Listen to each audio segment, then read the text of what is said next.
ٹھیک ہے، اس میں یقیناً بہت سے جو سبجیکٹس تھے وہ بہت کافی بعد صوبوں کو منتقل ہوئے، یا جتنا ہونا چاہیے تھا ایز اے پروونشل آٹونومی کے حوالے سے وہ بہت کم، اس سے زیادہ ملنا چاہیے، لیکن جو کچھ ملا ہے اب اسے تو ختم نہ کیا جائے، اس لیے میں کہتے ہیں جی ایک بریک لیتے ہیں ناظرین، ایک بریک لیتے ہیں، بریک کے بعد دوبارہ آ کے مزید گفتگو کرتے ہیں. Stay with us. اگر صاحب یہ بتائیے کہ حکومت کے ساتھ آپ کا ایک معاہدہ ہوا، پہلے 6 نکات اور پھر 9 نکات ایک معاہدہ ہوا ہے، معاہدے پہ کتنی پیش رفت ہوئی ہے یا ہوتی ہوئی نظر آ رہی ہے؟ دیکھیں ابھی تک تو جو 6 نکات کے حوالے سے جب پرائم منسٹر کو پارٹی نے ووٹ دیا اور اسپیکر ڈپٹی اسپیکر، جو 6 نکات کے حوالے سے جو پولیٹیکل نکات ہیں ہمارے ان پر، اور اس کے بعد جب پریزیڈنشل الیکشن ہوا ہم نے پریزیڈنٹ آف پاکستان کو ووٹ دیا جی سینٹ میں، نیشنل اسمبلی میں، پروونشل اسمبلی میں، تو اس میں 9 نکات تھے جو ڈیولپمنٹ کے حوالے سے، جو سوشو اکنامیکل پرابلم ہے بلوچستان کے ڈیولپمنٹ کے حوالے سے ہم نے 9 نکات ان کے سامنے رکھے. لیکن اب تک کے جو 5 مہینے گزرے ہیں اب تک تو کوئی خاطر خواہ کوئی بھی ایسے جو عملی طور پہ آپ کہہ سکو گے کہ گراؤنڈ پہ ایسی چیز نظر نہیں آ رہی. نہیں، مجھے پہلے یہ بتائیے آپ نے ان کو جو وقت دیا ہے، کیونکہ 5 سال کا ٹائم ہے، گورنمنٹ ظاہر سی بات ہے ایک دن میں تو نہیں کر سکتی، پاکستان کو معاشی بحران کا سامنا ہے اور بھی بڑے مسئلے ہیں، تو آپ کے جو معاہدے ہیں وہ تو ان میں سے کچھ شرائط ایسی ہیں جن پہ کام کرنا کافی حد تک مشکل ہے. تو مجھے یہ بتائیے کہ آپ نے ان کو ٹائم فریم کتنے عرصے کا دیا؟ 1 سال آپ خود اپنے لیے 5 سال چاہتے ہیں اور عمران خان صاحب کو آپ نے 1 سال دیا ہوا ہے. نہیں وہ بات تو نہیں ہے، ہم یہ چاہتے ہیں کہ جی 1 سال میں 100% تو یقیناً کام نہیں ہو سکتا. ہم نہیں کہتے ہیں کہ بھی 100% 6 نکات 1 ہی سال میں ہو جائے، لیکن اس میں تھوڑی بہت تو پیش رفت ہو، 20% 30% کام کس پہ کسی حد تک پیش رفت ہوئی ہے اور کن پوائنٹس پہ بالکل ہوئی بھی نہیں ہے؟ ٹھیک ہے جی، آپ کو پتہ مسنگ پرسن کے حوالے سے ایز اے پولیٹیکل اور میرے خیال میں 3-3.5 لوگ آ چکے ہیں. جی یہ ثناء اللہ بلوچ صاحب کا ٹویٹ بھی آ چکے ہیں جی. لیکن اس کے دوسری طرف آپ دیکھتے ہیں کچھ لوگ لاپتہ بھی ہوتے جا رہے ہیں. نہیں پہلے تو مجھے آقا صاحب یہ بتائیے کہ جو لوگ آئے ہیں وہ کریڈٹ آپ کس کو دینا چاہیں گے؟ میں یہ آپ سے پوچھنا چاہ رہا ہوں، آپ اختر جان مینگل صاحب کو کریڈٹ دے رہے ہیں، آپ کی پارٹی، چونکہ میں اختر جان صاحب کا ہی نام لے لیتا ہوں، یا وزیر اعظم عمران خان صاحب کو یہ کریڈٹ دے رہے ہیں؟ دیکھیے جی یہ کریڈٹ یقیناً ہمارے پارٹی ہمارے قائد اختر جان مینگل صاحب کو میں دوں گا، کیونکہ آج سے ہم لاپتہ افراد کے حوالے سے بات نہیں کر رہے. سپریم کورٹ آف پاکستان میں 2012 میں ہم گئے تھے، اس کے بعد جو لانگ مارچ تھا مسنگ پرسن کے حوالے سے، واحد بلوچستان کا لیڈر اختر جان مینگل صاحب ہی تھے جو خزدار میں لانگ مارچ کا جو لوگ آ رہے تھے، شرکا آ رہے تھے ماما قدیر کی شکل میں، تو انہوں نے ان کے استقبال کیا، انہوں نے اپنے علاقے سے ان کو گزارا اور مکمل فلی ان کو سپورٹ، اخلاقی سیاسی اخلاقی سپورٹ بھی کیا. اس کے بعد یعنی وقتاً فوقتاً پروونشل اسمبلی میں، نیشنل اسمبلی میں، سینٹ میں ہمارے جتنے بھی نمائندگان ہیں یا پہلے تھے، تو انہوں نے اس حوالے سے ہمیشہ بات کی، عملی جدوجہد کی اور سپورٹ کیا. آج یقیناً ٹھیک ہے بالکل ہم نے جو رکھے نکات، یقیناً پرائم منسٹر صاحب اگر اس جو لاپتہ افراد کا مسئلہ مزید حل کریں گے، جو ہم نے لسٹ فراہم کی ہے، اگر وہ لسٹ کے مطابق لوگ آ جاتے ہیں تو یقیناً موجودہ حکومت کو لے جائے گا. کتنے لوگ ہیں؟ 5128. اچھا اگر مجھے یہ بتائیے، میں خود آپ کو پتہ ہے بلوچستان سے تعلق رکھتا ہوں، گزشتہ دنوں چائنیز قونصلیٹ پہ حملہ ہوا، عبدالرزاق بلوچ نامی ایک حملہ ور اس میں ہلاک ہوئے.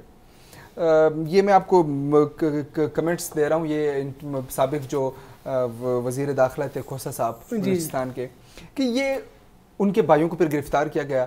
انہوں نے کہا کہ یہ جو ان کا نام بھی لاپتہ افراد کی لسٹ میں تھا، اور کچھ لوگ ایسے واقعی بھی ہیں کہ جن کا نام فیملی والے، یا ویسے فیملی والوں کو کیا پتا کہ وہ کہاں چلا گیا ہے، وہ تو یہی سمجھتے ہیں کہ ایک مائنڈ سیٹ بنا کے دے دیا گیا ہے کہ جو بھی بندہ گھر سے لاپتہ ہو اس کو فوج یا جو ادارے ہیں، سیکورٹی ادارے، وہ لے کے گئے ہوتے ہیں، لیکن وہ لوگ جا کے افغانستان میں اور انڈیا میں ٹریننگز کر رہے ہوتے ہیں. نہیں دیکھیے جی، وہ جو عبدالرازق کا مسئلہ تھا، یعنی عبدالرازق تو لاکھوں کے، یعنی آپ بلکہ کروڑوں میں ایسے نام موجود ہے پاکستان میں جن کا نام عبدالرازق ہے، لیکن جو عبدالرازق کے بارے میں بات کر رہے تھے وہ ان کا تعلق یعنی جو مارا گیا ان کا تعلق خاران سے تھا. جو مسنگ پرسن کی لسٹ میں عبدالرازق ہے ان کا تعلق مستونگ سے ہے. ان کے والد ہیں ان کے نام ڈفرینس ہے، مختلف نام ہیں. جی بات مکمل کیجیے. تو بات ہم تو سمجھتے جو بیشتر یعنی اکثر لوگ ہم تو یہ کہتے ہیں کہ جی مسنگ پرسن میں کوئی بھی شخص کسی بھی کرائم میں ملوث ہے تو ان کو ٹرائل کیا جائے، ان کو لا کے بازیاب کروا کے عدالتوں میں پیش کر ٹرائل کیا جائے تاکہ لوگوں کے سامنے بھی آ جائے بھائی کون سے کرمنل لوگ ہیں، کون سے بے گناہ لوگ ہیں، کون سے معصوم لوگ ہیں. اس میں مزید بات کرتے ہیں آغا صاحب، ایک بریک لیتے ہیں، بریک کے بعد دوبارہ اس میں مزید گفتگو کرتے ہیں. اسٹے ود اس.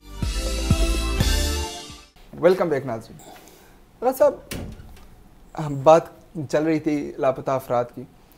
5128 آپ مجھے بتا رہے ہیں، لیکن اس میں ایسے بھی کچھ لوگ ہوں گے جو مختلف اینٹی اسٹیٹ ایکٹیویٹیز میں ملوث ہوں گے. ان کو تو سزا آپ چونکہ پاکستان کو مانتے ہیں، آپ پاکستان کے آئین کو مانتے ہیں، کچھ لوگ ایسے بھی ہیں جو اسٹیٹ سے ٹکرانے کی کوشش میں، تو ان میں سے ایسے لوگ بھی بہت سارے ہوں گے. نہیں ہو سکتا ہے، میں ایک تو نہیں کہہ سکتا ہوں کہ نہیں ہے، ہو سکتا ہے، لیکن بیشتر جو میجارٹی جو اکثریت ہے اس لسٹ میں وہ پولیٹیکل ورکر رہے ہیں. ان کے لوائقین نے ہم سے رابطہ بھی کیا ہے اور اس حوالے سے پریشان بھی ہے.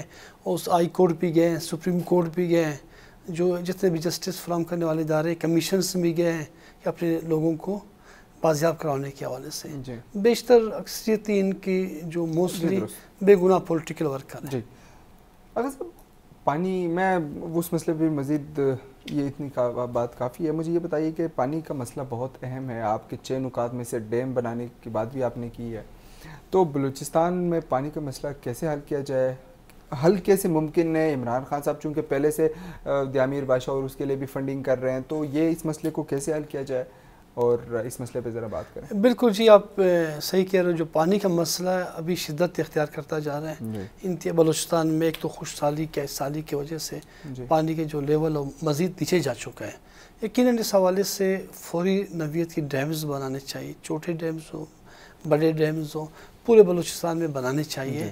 اس حوالے سے عملی اقدامات کی ضرورت ہے. ادروائز لوگ یعنی اتنا پانی کی شارٹیج ہو جائے گی کہ وہ مائیگریشن پر مجبور ہو جائیں گے. بالکل درست. آپ مجھے پروگرام سے پہلے بتا رہے تھے کہ یہ 2 ڈیم بن رہے ہیں، برج عزیز خان اور ایک اور ڈیم بن رہا ہے. یہ کہاں بن رہے ہیں؟ جی بالکل، منگی ڈیم ہے، ایک برج عزیز خان ڈیم ہے، ایک زیارت کے قریب بند ہے اور ایک پشین کے قریب بند ہے. اور یہ میرے خیال سے ایشین ڈیولپمنٹ بینک جی تقریباً جی انہوں نے جو فنڈز دیے ہیں اس پانی سے متعلق جو کرائسس. اور جو آپ نے بات کی ڈیمز بنانے کی، یہ بلوچ بیلٹ میں بنانے کی بات کی ہے یا کسی بھی بلوچستان میں؟ ہم تو دیکھیں جی، ہم لوگوں نے جو باتیں بھی کی ہیں ایز اے پولیٹیکل ورکر، ہمارے سامنے بلوچستان، پورا بلوچستان، بالکل ٹھیک ہے، چاہے بلوچ علاقے ہو، ہمارے پشتون بھائیوں کے علاقے ہو، ہم ایک ساتھ جدوجہد کر رہے ہیں سب کے ڈیولپمنٹ کے لیے، سب کے مسائل کو حل کرنے کے لیے، سب کے لیے آواز بلند کرنے کے لیے.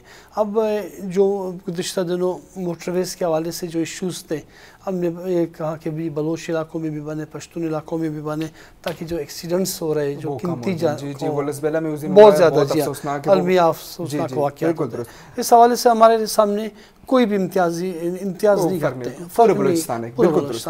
مجھے یہ بتائیے اگر صاحب، یہ افغان مہاجرین کے انخلاء کا مسئلہ آپ کے پاس پوائنٹس میں موجود ہے، لیکن مجھے ایک بات بتائیے، یہ پوری دنیا میں ایک اصول ہے کہ جو جس بچے کی پیدائش جس ملک میں ہوتی ہے وہ وہاں کا شہری قرار دیا جاتا ہے، ماں سوائے چند ممالک کے. امریکہ دیکھ لیں، بہت سارے ممالک ہیں.